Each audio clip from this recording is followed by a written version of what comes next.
He secured the faded cloth to the rope with ritualistic steadiness.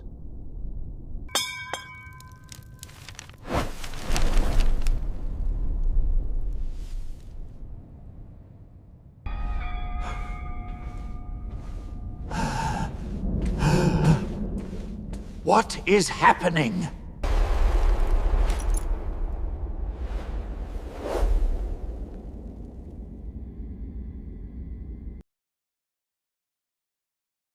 The bell rang again while I was still running up the lane. A young hand hauled hard on the rope. Metal struck metal and a single low toll rolled over the roofs after the permitted hour. Fear hit my ribs like a fist. I dropped my satchel, fingers fumbling at the rusted pocket watch chain, and shouted, "Stop! I am 34 and I lived above the tavern for 10 years. I keep my coat by the door and my boots by the hearth. I know the hours of this village by muscle. When shutters close, when the baker stacks loaves, when the bell winds down for the night. The rule that mattered tonight was a rule taught to me by the bell keeper when I was a child. No sound after the last toll. Fear made my voice short. The bell had no business ringing now. I reached the square as the bell's tone pulled itself into the next echo. People turned from doors and windows. The bell keeper was already running down from the chapel steps in his clerical coat, brass key in his hand. He was moving like a man who had been practiced in urgency. "Who rang it?" he said, and his voice did not wobble. A shadow on the tower landing shifted above us. A young stranger was there, bent over the rope, face pale and breathless. He did not look at the crowd when he landed from the ladder. He only kept one hand on the rope as if the rope were an anchor. "I had to," he said. "My sister, she wouldn't stop screaming if I didn't." His jaw worked. His clothes smelled of chimney soot and wet straw. The bellkeeper put a hand on the boy's shoulder and squeezed. He did not say the old words at first. "You broke it, Thomas. Do you understand what you broke?" The crowd waited. I felt the hairs on my forearm lift. I stepped closer. The central problem sat between them. Someone ignored the rule that kept everyone alive.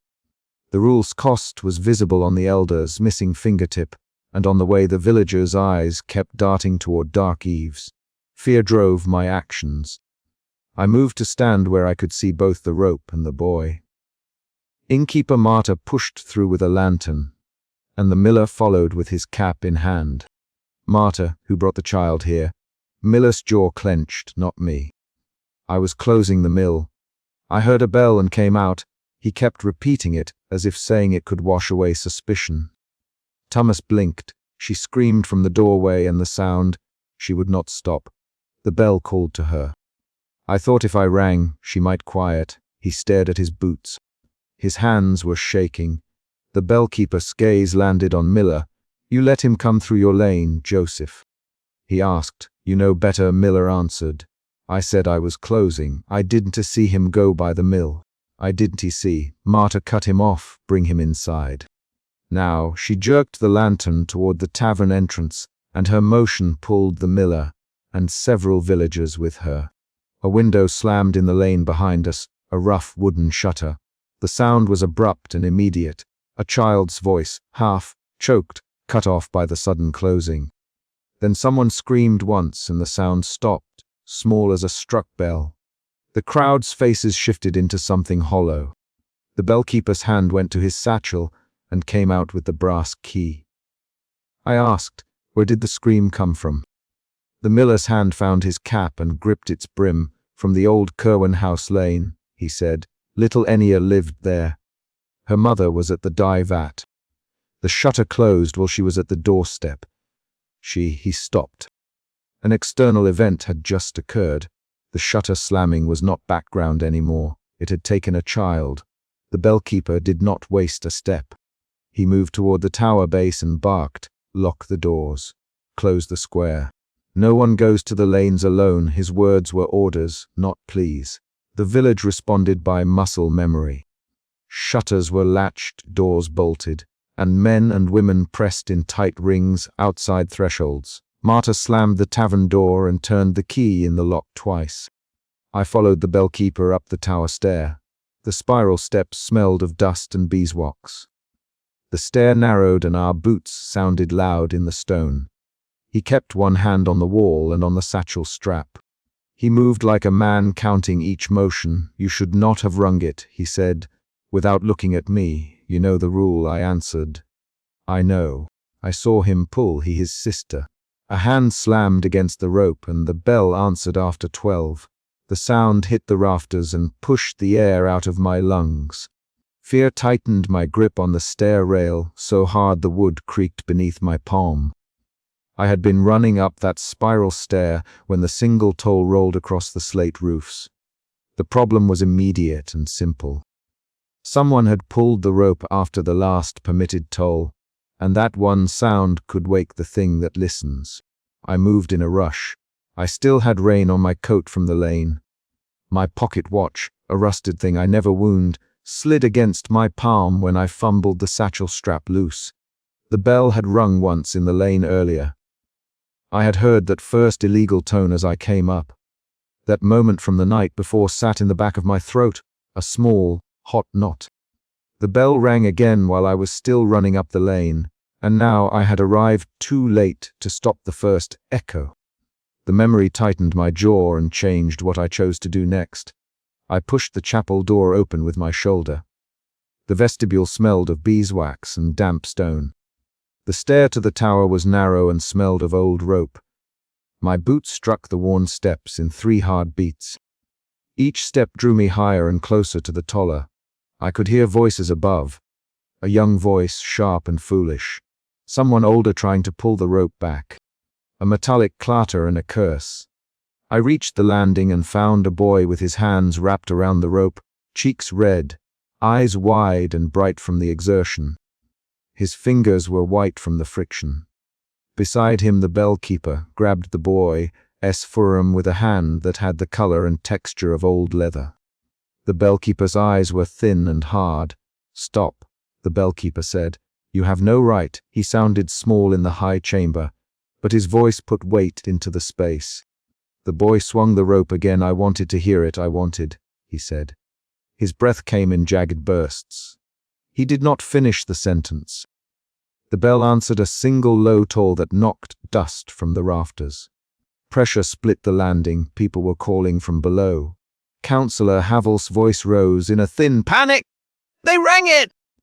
Someone rang it!" Widow Marta's voice tried to quiet him. Havel not with shouts, then shouting layered into the tower, a thin crowd pressing at the chapel doors. The bellkeeper tightened his grip on the boy. "You cannot. Do you know what you do?" The boy shook his head and looked at me like he expected me to make him stop. I did not think first. I moved between them and put both my hands on the boy's forearm, trying to pry him away from the rope. My palms smelled of wet wool and oil. My thumb found the fray where the rope had begun to split. I felt the rule pressing down through my ribs. Keep silence after the last toll. I had grown up believing that rule like breath. Tonight, it was the difference between locking a door and leaving it open. The bellkeeper turned his head and looked at me for the first time with directness. "You remember the night by the lane," he said. He did not ask. He named the earlier bell and the fact I had run then. "You left them in the lane," he added, and his fingers dug into the boy's arm. I shouted. I said I tried. My voice came out raw. I heard my own shortness. I kept saying the facts aloud to steady myself. The bellkeeper did not drop the boy.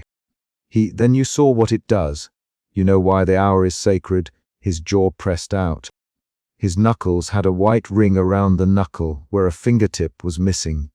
Tension shifted from fear to anger in the span of a breath. The boy jerked free and swung the rope. A second toll followed, higher and thinner. Below, someone screamed. A child in the square called his sister's name, and then the call cut off. The sound answered the bell, an imitation somewhere down a narrow alley. The air in the tower tasted metallic. Councillor Havel pushed through the chapel doors with a lantern.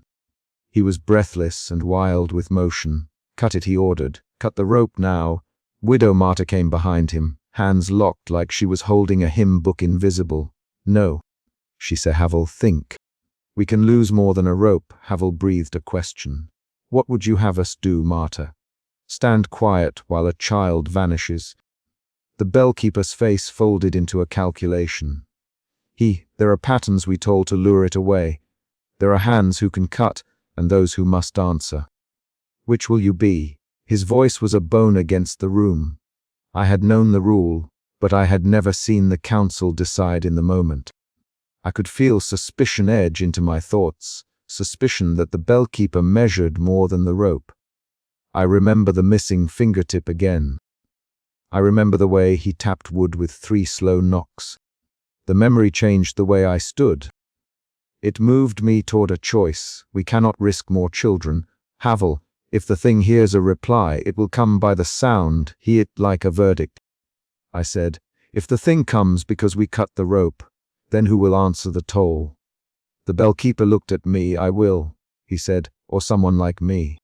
The pattern is old, it is precise. If we break it, the sound will play itself in the alleys." His words were short and full of weight. The crowd pressed in at the chapel doors and peered up into the tower. Faces reflected lantern light like wet stones. Someone! It answered the bell in the alley! Another voice, small and raw. I saw a shape. The sentence stopped. The missing child from the square was gone, and the smell of damp stone was thicker at the throat. The bellkeeper turned to the boy and hissed, "Why did you pull it?" The boy's name came out like a rope snap, Reckless Youth. I wanted to know what it sounded like. I didn't mean. He stammered and his voice broke. "You did mean to endanger us. Counselor Havel." His sentences became quick, clipped orders. "You didn't mean to endanger us. Then cut it. Cut the rope, sever the call. For the love of God." He looked at the bellkeeper and then at me, like a judge measuring 2 testimonies. The bellkeeper shook his head slowly and said, "Cutting does not erase the tone. Severing the rope will only produce a dull thud. The pattern will still be heard. The thing listens to bell timber and decay. You either toll the right pattern or you do not toll." He tapped the satchel at his side. He opened it and showed briefly a brass key worn flat by years of handling. There is a sequence. He rubbed the key between his fingers. A murmur ran across the crowd. Widow Marta, she had been there at the lane that first night, said, "We have told the children the rule for generations. We them to keep silence. We them." Why? Her voice was quiet, but it carried. She the last bit like an accusation. "We them because something listens to sound and takes what hears it." She moved her hands in the candlelight as if stroking a small animal. The bellkeeper's plan split the group. He proposed a deliberate toll to mimic the old warning pattern and lead the thing away from the village. Counselor Havel argued for cutting the rope and sending the ropeless bell into silence. The young boy, Reckless Youth, kept breathing fast and kept glancing at the tower opening like he might jump. I found myself between them, palms damp, watching the bellkeeper and judging the lines on his face. At this meeting a different emotion took hold. Doubt turned into resolve. The bellkeeper's measured cadence made me remember the night by the lane. It made me recall the single toll that had first cracked the silence. I felt a memory, anchored clarity that this decision would not be theoretical. The bellkeeper said, "If we toll to lure it, we must do so in pattern. If we do it wrong, the sound will multiply, and it will choose where to find flesh." His words were concrete, and they forced action.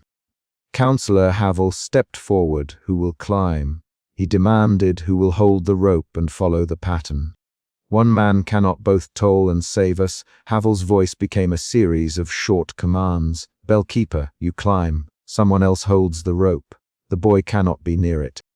Marta, oversee the square. I will send out men to watch the alleys." He tried to impose order. The crowd tried to obey. The bellkeeper looked at me. "You ran up the lane last night. You have lungs. Will you stand the pattern with me?" His eyes searched my face the way a reader checks a map. I tasted metal and rain. I answered, "I will climb." "Tell me the pattern." He nodded once and began to speak in the low cadence he used when the town needed instruction. He counted out tones aloud. Short, short, long. Short, long. He taught me where to place my hands on the rope and where to hold back.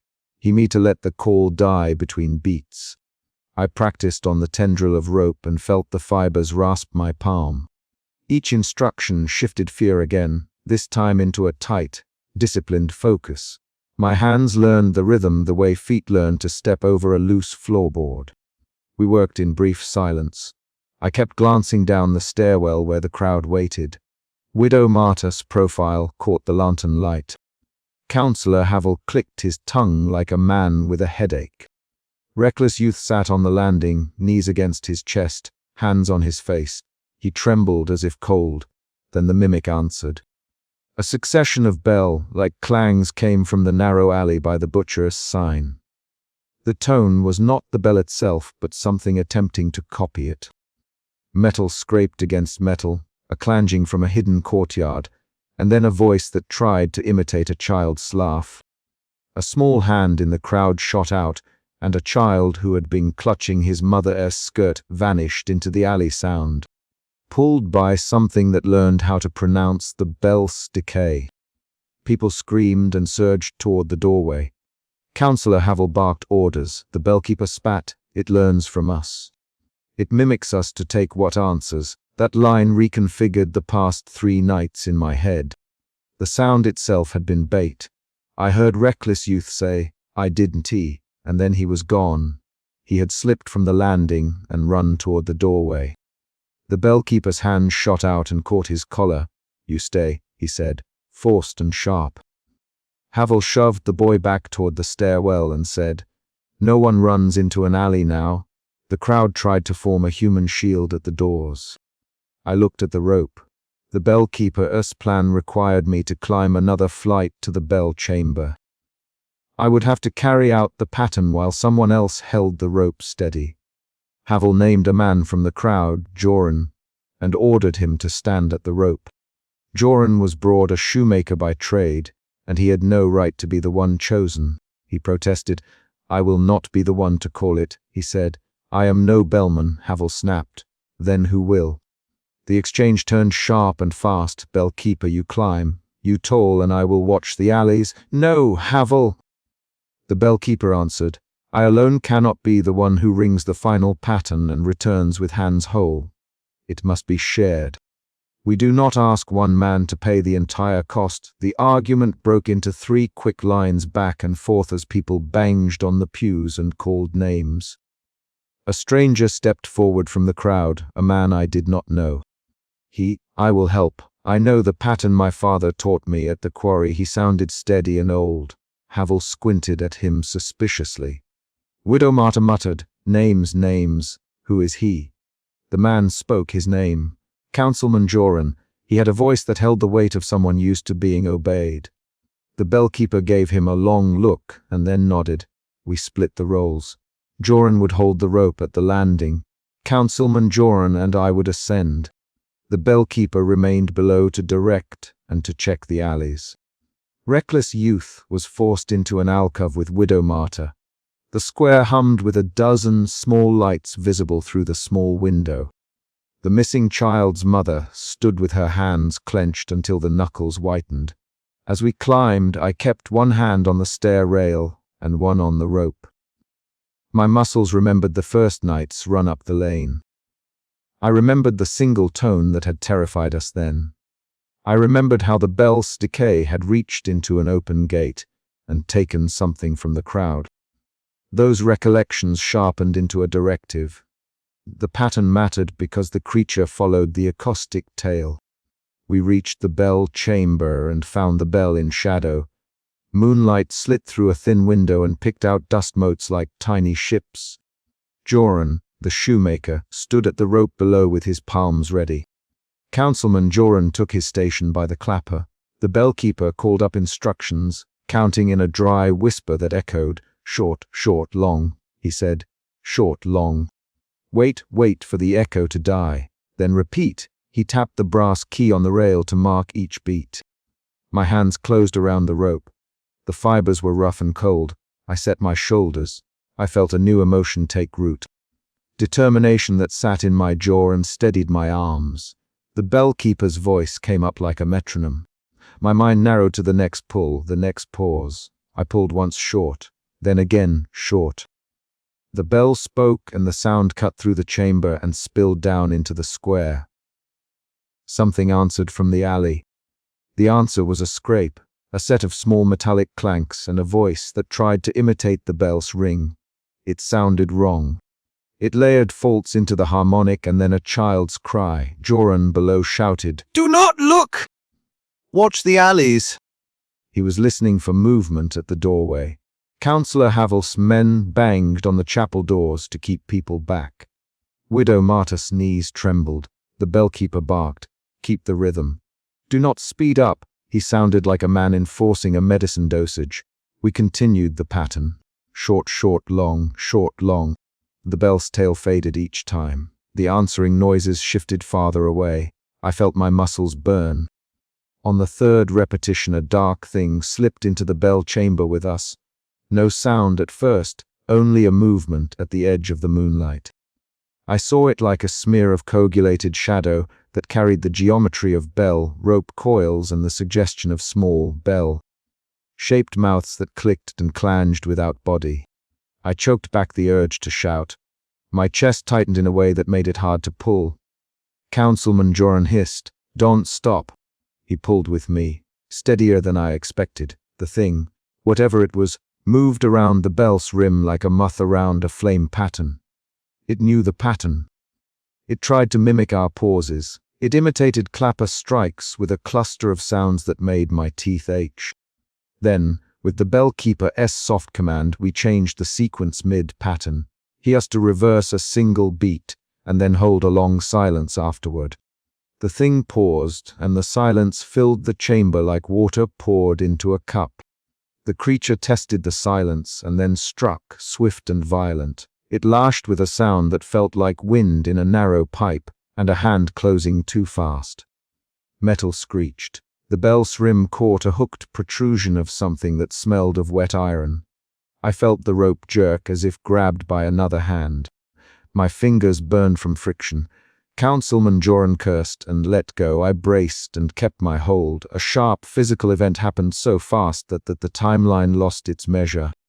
The bell struck and a figure of ragged darkness fell backward from the rim. Joran's shout came muffled from below. I saw the bellkeeper's silhouette lunge, and then a hand collapsed against the warm stone of the chamber. There was a noise like tearing cloth, and then silence broken only by the whimper of someone on the stairs. When I turned, the bellkeeper was on his knees, one sleeve soaked as if with old grease or blood. He pressed his missing, fingered hand to his side. His face was pale with a new, raw pain. It took, he said, and then the words stopped on his lips. Reckless youth was not on the landing. Where he had been crouched against the wall, there was only a smear of dust. Councillor Havel stumbled into the chamber. Lantern high, where is the boy? He demanded. Widow Marta pushed forward and said, He ran. He must have run into the square. People below were screaming. Someone tried to ring an alarm bell with a small handbell. It sounded thin and off. We found the rope frayed and hanging, its fibers split like a palm laid open. A length of rope that should have been whole was gone. On the stone floor, there was a smear of something dark and a trail that led to the small stairwell and then disappeared. Joran below cried out that the missing child had been taken from the square. The bellkeeper made a sound between a laugh and a sob. We bought them time. We saved some of them, but not all. He looked at me like placing blame. Doubt slid into grief and then into the cold logic of survival. Councillor Havel ordered doors barred and posted watchers at every alley. The bellkeeper pressed a folded scrap of paper into my hands. It had a short list of names and instructions on how to teach the pattern to those who would keep the watch. You carry this. You tell them the exact beats. You keep the memory. The rope will fray. The bell will be hungry. We make rules now that we did not have before. His voice broke into a soft, steady cadence meant not for me alone but for the town. I left the tower with the paper folded in my pocket and the weight of the bell-keeper's stare on my back. Outside, the square smelled of wet straw and smoke. Councillor Havel spoke to the men in quick lines, assigning alleys. Widow Marta went to the mothers and children and tried to muster a prayer. I found myself repeating the pattern under my breath, counting in the dark like a prayer that kept the thing away. By dawn the rope hung frayed and the tally of disappearances was 2. The child from the square and reckless youth. Councillor Havel convened a short council in the chapel vestibule. The bellkeeper leaned on his brass key and said, "More rules. Tighter watch. Those who break the silence do so at their own cost, Havel. We will tell no one outside. We will not leave the lane open. Widow Marta, we will teach them to fear it properly." Each line hardened the new rule. I stayed after the others dispersed. The bellkeeper watched me and then said, "You ran before. You did not reach them. You will carry the pattern now. You will warn any who travel the lane. You will tell the watch to be precise. If anyone pulls the rope after the hour, you tell them there is no excuse. The thing learns from our errors." He folded his hands like a man closing an account. I nodded. My thumb found the frayed edge of the paper where his ink had bled. My chest felt hollow but steady. I thought of the rope's missing length and the smear on the stone. I thought of reckless youth's bright face and the child who had vanished in the alley. Those images became facts I could speak aloud to other people. Before I left, the bellkeeper picked up the brass key and rubbed it on his palm until the metal shone. Tell them the rule exactly. After the last toll, all noise ceases. No song, no bell, no shout. If they break it, they do not only endanger themselves. They wake what listens. Then he added in a lower voice aimed at me alone, "Remember that I took a cost for this town. Keep the rope safe." He tapped his missing fingertip with the key. Outside, dawn drew a thin grey over the slate roofs. I walked down the lane that I had run the night before. I kept my feet measured on the cobbles. My pocket watch ticked once and then fell silent. I folded the bellkeeper's paper into the inside of my coat and felt its corners jag against my ribs. A new rule had taken shape in the town. Harsher, more specific. We closed the lane to midnight travelers. We posted watchers. We trained 3 men in the bell pattern, and I was one of them. The bellkeeper did not boast. He only reached for the rope when the duty called and when the exact sequence had to be performed. I learned to speak the pattern aloud in quiet rooms so my voice would not carry to the alleys. At midday I went to the chapel and found the rope where it hung frayed. I placed my palm against the fibers and felt the roughness prick my skin. The bellkeeper's instruction had rooted in me like a graft. I thought of secrets and of the price the town paid for shelter. I thought of reckless youth who had wanted the bell for a momentous thrill. That moment had cost us more than a rope. Night will come again. The rule will be passed from hand to hand with the same dry brass key. I will stand watch when required. I will teach the pattern and I will show the frayed rope as proof. The town will keep the silence like a wound tucked under a scarf. I carry the bellkeeper's paper in my pocket. I feel the pattern in my knuckles when I grip a handle. When the next storm moves in, someone will likely test the rule again. Someone will likely forget the measure of a pause. We have tightened our rules to reduce the chance that the thing will choose one of us. The bellkeeper pressed the choice on me when he said, "Carry it and make them listen to the pattern. That handed duty is not consolation. It is a living thing you pass on so it does not die with you." I left the chapel with the ropes fray at my back and the smell of wet wool in my coat. Down the lane, children played near a door and a woman shut her gate earlier than she did the night before. I walked past them with the paper against my ribs and felt my breath count the pattern under my tongue. The bell had taught me that sound reaches into places you can no longer find. The rule would now teach them the shape of the silence. I do not know whether the bellkeeper will heal from what he lost tonight. I do not know if the missing will return. I only know the sequence we held and the sound that answered us. The memory of the rope tearing will be in my hands tomorrow and the day after that. I will go on teaching the pattern. I will go on listening for imitations. When I reached the edge of the square, Councillor Havel called my name. He handed me a small wooden token with 2 notches carved into it. Keep it. If you must toll again, take it to the bell-keeper first. I put the token into my palm and felt the weight of obligation. I walked away with the token and the paper. In the doorway behind me, the chapel bell hung quiet, its rope frayed to the point of not being safe to pull.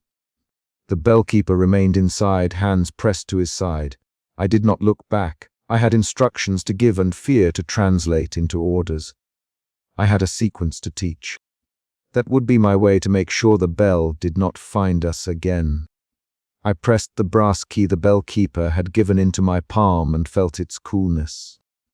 Then I folded my hands over it and walked toward my house, counting the pattern in a voice that would not carry beyond the walls, so that the thing that listens would not learn a new sound from me. At the end of the walk, I paused and turned the folded paper over once more. The last line of the bell-keeper's note read, "If anyone breaks the rule, do not argue. Take them from the lane and teach them the pattern before the dawn." I folded the paper tighter and put it back into my coat. A gust of wind tugged at my collar, and the rope above the town swayed slightly in the tower, a quiet movement that made the hair rise on my forearm. I kept walking. I will tell the watchers when they come tonight. I will press the pattern into their hands. I will say the word fear quietly, not as a sentiment but as a tool. Do not let it become the reason you hesitate. Keep the beat. Keep the pause. Keep the rule. When the night comes, we will test how well the town learned.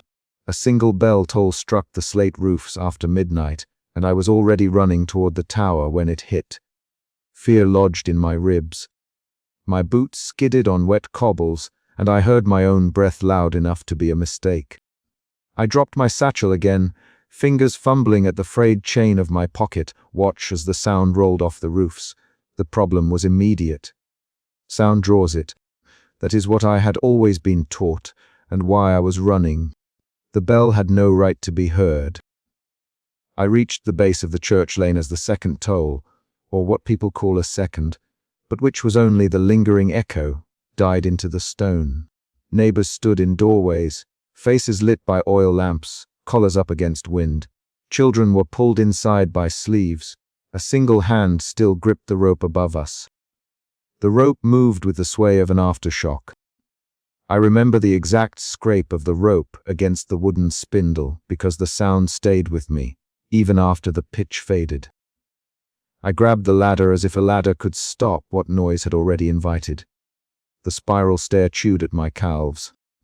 I hauled myself 2 steps at a time, the stair complaining under my weight. Halfway up I saw the young ringer, a boy I knew only by the way he ran errands, thin shoulders under a coat too large, hands red and raw. He backed away the moment he saw me. His mouth worked without sound.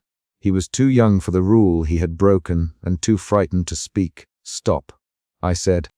My voice clipped into the stairwell and came back to me as a small, useless echo. "Stop now." He flinched. The bell-keeper was already above, fingers tapping the new brass key against his palm in the way he always tapped when thinking. He reached forward with a hand that had a missing fingertip, the gap a white oval of scar and old blood. He pushed between us and the rope, steadying it. "Martyr sent men," Watchman Lenz was saying from the bottom of the stair, his torch throwing a short, anxious cone of light. "We should lock it." The words landed like a stone. Councilwoman Marta arrived in the chapel doorway 2 breaths later, coat buttoned, face set. Her boots struck the flagstones with the impatience of someone used to being obeyed. Marta reached the bottom step and did not climb. She stood and watched as if watching a wrong being repaired. I said, "Who pulled it?" I expected the boy to answer. Instead, he stared at the floor and pressed his palms to his ears. The bell-keeper. He didn't mean to. He thought the hour was not yet come. He is the one who runs the errands for the baker. His name is Thomas. Thomas, as if the name placed the boy inside a ledger of debts.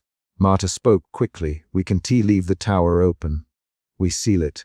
We make the boy confess and punish him so the others learn. Her voice set up a short chain of replies. Seal it. I said, seal it with who inside? The bell-keeper locked it every night. He holds the brass key. Marta's eyes cut to the bell-keeper. Then he must lock it now. The bell-keeper rubbed his thumb along the seam of the bell rope until the leather creaked. He did not say yes. He never said yes quickly. He has always been measured. He is old enough to remember the last time the bell was used deliberately. The missing fingertip is the ledger he carries for that memory. We argued in short bursts that tasted of smoke and old stone. Marta, we will lock the tower and post Lens. No one near the bells for a week. Lens. I'll stand the watch myself. I can tell folk to leave the lane, I said. If the rule is only silence, locking solves it. If it's more, if the bell itself can act as a lure, then locking alone one to stop it. I could hear the catch in my voice. I had spent nights listening for the scrape of rope and for the absence of sound. My hands were still smelling of rope and oil.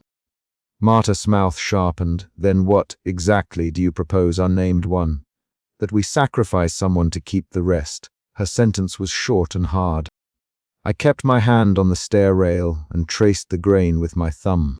The rail felt damp. I said, not sacrifice, containment. If it's drawn by a single toll, we must treat a toll like a beacon. We can use it the way we used to use smoke to herd animals, carefully and only with a plan, Marta hissed. We done put children in harm's way. We done use a bell as a trap. Her voice folded into prayer at the end. They argued. We traded short, clipped lines until a decision had to be made. The chorus of opinions broke into a quick negotiation where each line carried the weight of a possible life. Lock it, Lens insisted. Lock it and padlock the ropes. Padlocks can be cut, I said. We can post watchers. Watchers die in the lane if it wakes. Marta. After 3 rounds where no one moved closer to the choice, the bell-keeper put his palm flat on the spindle and looked at the boy. Thomas didn't mean it. No one here meant it.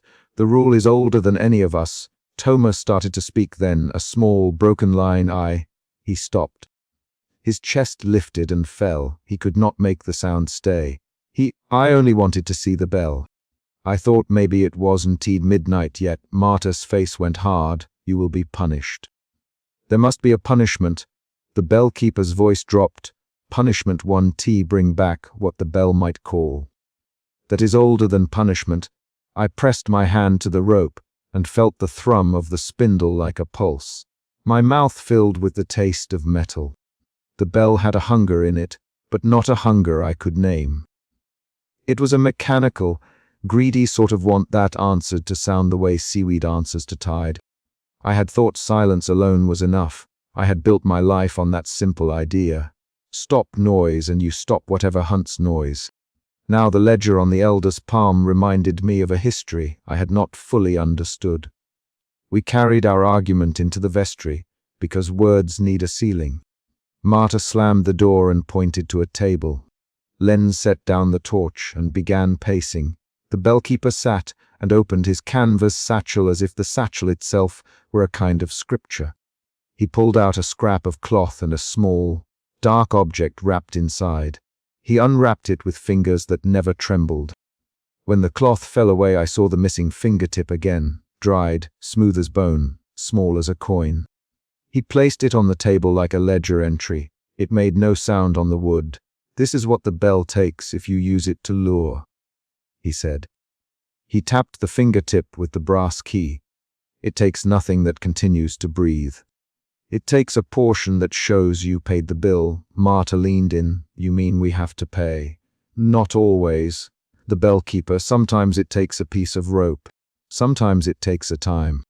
Sometimes it takes a finger. Once it took the watch off my father's wrist. Lens's face went white. You mean we were paying to save them? Whoever rang deliberately, the bellkeeper cut him off. We have no ledger of what it takes. Only this. When a bell rings past the hour, it will answer. What answers will take a token? Sometimes the token is given willingly. Sometimes it is taken.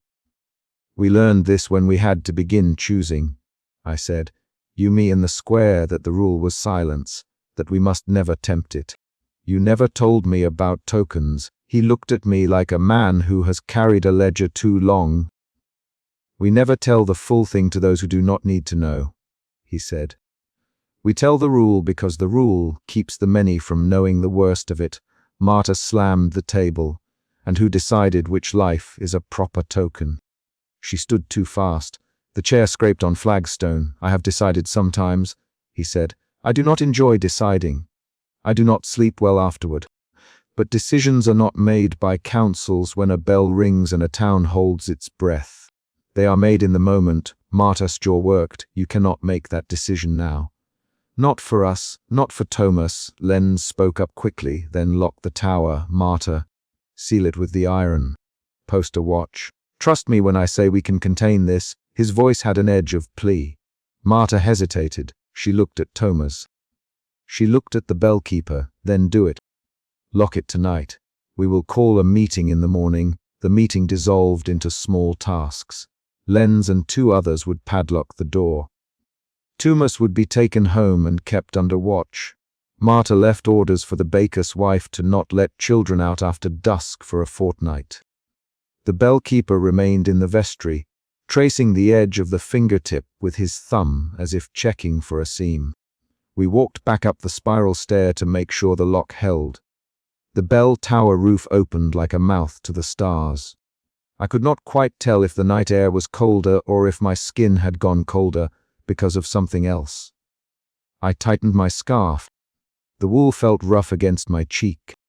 On the landing, the boy trembled. The bellkeeper took the rope in a weathered hand and turned it slowly, once, with no intention of a toll. The rope hummed, but no bell sounded. He let go and the rope hung. We done tearing it unless we must, he said. We done test it. We were quiet then. Not because of prayer, but because the sound we had heard had become a new rule inside our bodies. Thomas' shoulders shook. I'm sorry, he said, and it was more noise than a confession. It was a child's attempt at apology. The bellkeeper touched Thomas's shoulder with his remaining fingers. Go home, he said, and keep your mouth closed about what you saw here. You need to sleep. Thomas left like a man whose legs had been cut away. The stair swallowed him and then spat him out into the lane where the lamps still fought at the edges of the fog. Marta posted Lenz at the vestry door. The others went to their duties. We thought the crisis was contained. 2 hours later, the bell rang again. It was not a bell rung by a child's fumbling curiosity. It was deliberate, a single low toll from the bell tower that did not fit the pattern of wind or accident. I was in the chapel when it happened. I heard the sound like a hand striking my own sternum. For a moment there was a concrete decision to be made with no time to argue about ethics. We ran. I reached the landing ahead of Marta and Lenz and found the bellkeeper straddling the rope. He had both hands on it, the brass key clenched in his teeth like a man holding a strap. The rope pulled taut under the force of his weight. He had tied something to the rope's end, a length of knotted cloth, old and smelling of smoke. He looked at us with both of us panting in his face. What are you doing? Marta, hands on her knees. He smiled without mirth. I am ending this. Ending what? Lenz demanded. You are going to, if it must answer to a bell, then let it take me and not the town, he said. His voice was not loud. It was flat and patient and fatalistic all at once. I will ring once. I will let it take what it wants. Then there will be no question of who broke the rule. No one else will be called by that sound tonight. Marta's face went white in a way that made her look older. You can sacrifice yourself. He interrupted her with 3 quick syllables. Marta, listen. I have carried this for 38 years. I know how it answers. If you leave the bell silent, nothing wakes. If the bell rings to lure, it answers only once before it feeds. I will be the token tonight. I will trade my breath for the town's quiet. There was a moment when everyone in the stairwell tried to refuse him at once. It came in rapid lines. "No, Marta Bellkeeper, you don't have to do this. You can lens. There must be another way, let me," I tried to say. Stepping forward, "Let me pull the bell." "Let me." He stopped me with a look that cut like a hand. "You are brave," he said to me, "but you are young. A token must be exact. It must be offered, not stolen. If we try to trick it, it takes more." I felt the anger rise, quick and hot. My hands tightened on the rail. I wanted to push him off the landing and take his place out of spite and love and fury. My mouth wanted to form the word no into a weapon. But my body obeyed the memory of what I had heard him say in previous years and the ledger on his palm. I could feel the shift. Fear had been my first motion. Now anger made my jaw ache. Then a hollowing grief settled under my ribs. He wrapped both hands around the rope like a man preparing for a long pull. "Marta," he said, "soft now. You must lock the tower when I let go. Lock it with my key. Padlock the door from the outside. Tell Thomas his punishment is clemency. Tell the town I paid what was asked." Marta choked on a sound. "No," he nodded as if she had not refused. "Go then. Do what you must. Be quick." The three of us backed away as if the rope were a living animal. I could feel the air dragging into a place where it should not be. He took a breath that sounded like a man who has been holding a secret for a lifetime. He turned the rope. The toll that left the bell was a single, low sound that cut across the roofs and under the eaves. It did not sustain an echo. Instead, the space where the sound should have been thinned and then went empty, like a thread pulled from cloth. The bellkeeper took 2 more breaths. Then the air where he stood went wrong in a way I can only describe through touch. The hair on my arms stood up, my teeth hummed, the world contracted to the size of that landing. The bellkeeper's hands flexed. He sagged as if a man had been struck hard in the chest. Then he was gone. There was no tumble, no blood. There was only the hollow circle on the floor where his boots had been, as if someone had scraped a man away until nothing remained. Marta screamed then, a single raw note that I will hear for the rest of my life. Lenz moved toward the empty circle like a tide toward a shore. He bent and put his hand into the hollow space and came away with nothing but dust on his fingers. Search the tower! Marta shouted, voice breaking, "Search the roof! Look for a body." Her words were commands and also prayers. We tore through the bell tower and the roof and the chapel. We found nothing. No body, no blood, no scrap of clothing. Only the brass key lay on the landing where he had dropped it, warm and clean. The fingertip he had shown us earlier was not present. The rope hung slack and the bell itself swung slightly and stopped. The town had given up a ledger entry in exchange for a silence none of us felt any less heavy for. In the chapel the pews were empty and the hymnals open on pages that had never been sung tonight. Marta sat at the back of the chapel with her head in her hands, and Lenz walked the aisle like a man waiting for something terrible to reoccur. Thomas had been led away by the baker's wife before we finished the search. He had not seen what we had seen. He had not been near the landing when the bellkeeper disappeared. The next hours were small, sharp actions stitched together to manage the aftermath. Marta ordered the tower sealed. Lenz and 2 men carried the padlock and chain and fastened them across the heavy door. The town bell was not used again that night. Word spread in clipped sentences. Bellkeeper gone. He offered himself. He was taken by the thing. People gathered in the square at dawn. Some held lanterns. Some merely showed up because that is what towns do when human ledger entries vanish. They stand in a cluster and try to make meaning of absence. I went to the bellkeeper's cottage and found the brass key still warm on the table and his satchel open with a pen and a scrap of paper. On the paper he had written a list of names, years and dates and small notations. He had always kept a ledger. Marta called a meeting the next day. We sat in the vestry with sunlight cutting across the table in a single blade. She spoke in short sentences that tried to be law. The tower will be sealed each night at dusk. Lenz will post a watch. Thomas will be apprenticed to the baker and kept from the tower. We will not speak of methods beyond that. We will tell only what protects the many. There were arguments, 3 rapid exchanges, where people demanded a better answer. But the decisions felt like bandages over an open place. Lenz insisted on patrols. Marta insisted on rules and punishments for those who did not obey. I insisted on understanding, on a ledger to track what had been taken and when. In the argument my voice rose sometimes until I had to stop and catch it, fingers white on the table. In the days that followed, the town learned the bell-keeper's habits from his notes. He had catalogued small things. The sound of the rope in damp weather. Which hour the bell answered in each season. Which offerings, time, leather, metal, had been accepted in the past. He had tried to make the pattern safe through record-keeping. We found his father's watch in a drawer, the chain worn through where a man had once fumbled it. We put it on the altar because Marta so, and because the watch felt like a piece of proof that the ledger was real. There are things I can prove now and things I cannot. I can show you the padlock that Lenz hammered onto the tower door and the footprint cut into the landing where a man stood and then did not exist. I can show you the small, neat hospital ledger where Marta made a note. Billkeeper offered himself. Town safe for now. But there are things you will not find. No body, no clear law that tells you when a bell will answer, no guarantee that what we did will hold forever. I write this not as philosophy, but as a list of consequences. After the bellkeeper was taken, the town enforced silence more strictly than before. We do not ring our bells at midnight. We do not toll for weddings at odd hours.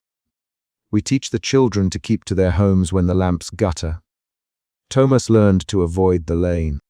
He is quieter now. He looks at ropes differently. When he passes a rope, he touches it as if feeling for a scar.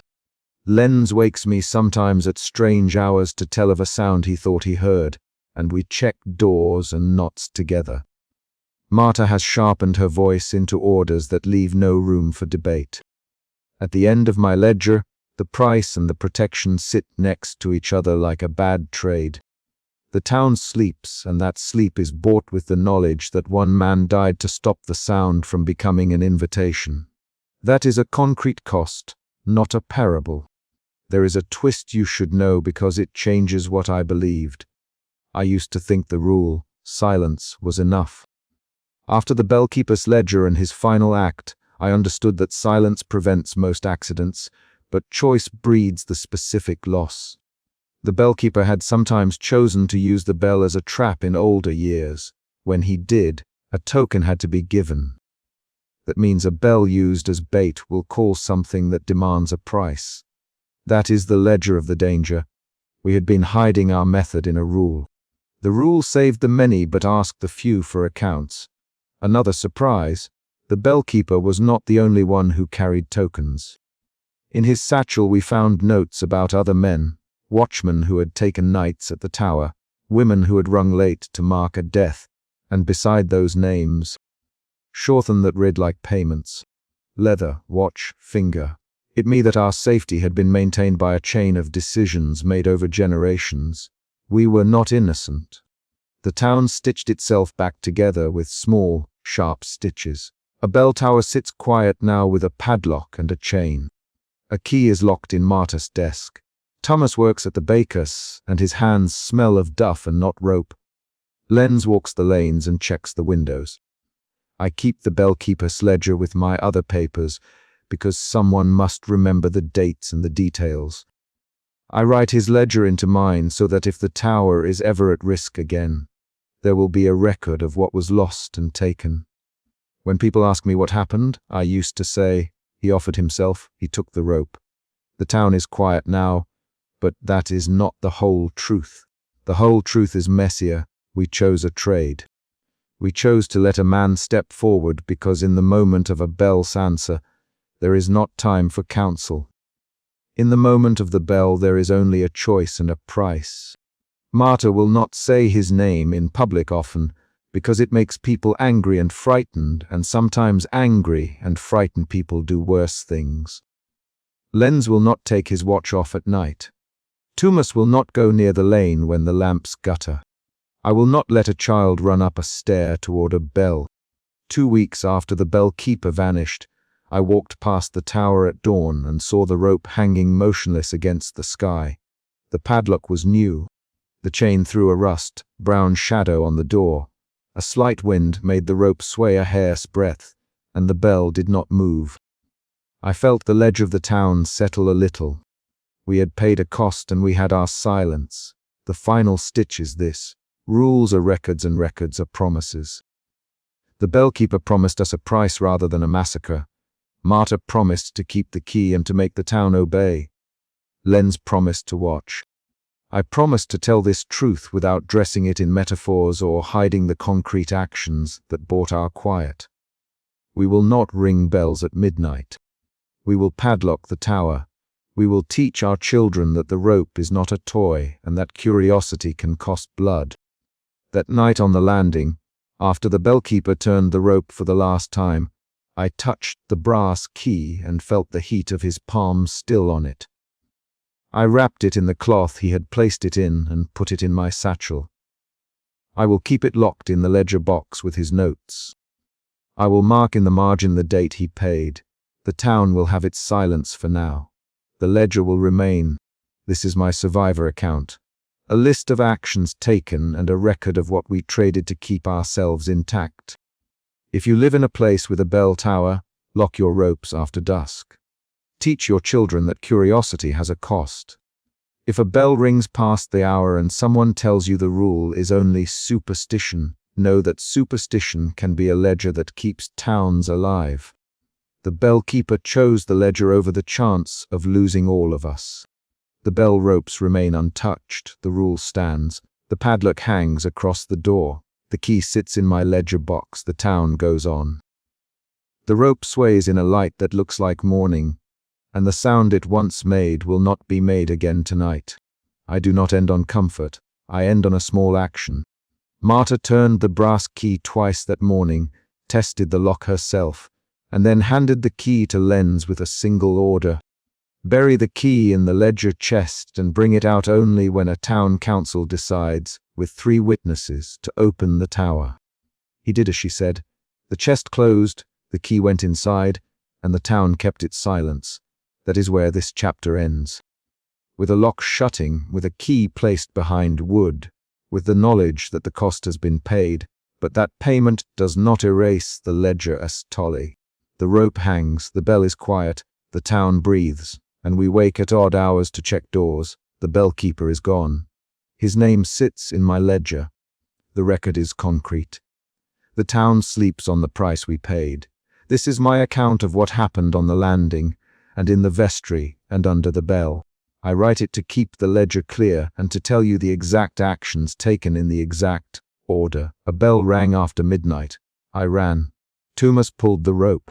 The elders argued. The bellkeeper produced the fingertip. He volunteered to ring. He rang once. He vanished. We sealed the tower. We placed a padlock and hid the key. Those are the facts and the choices and the consequences. Keep your own ropes tied. Keep your own ledgers. Keep your own silence.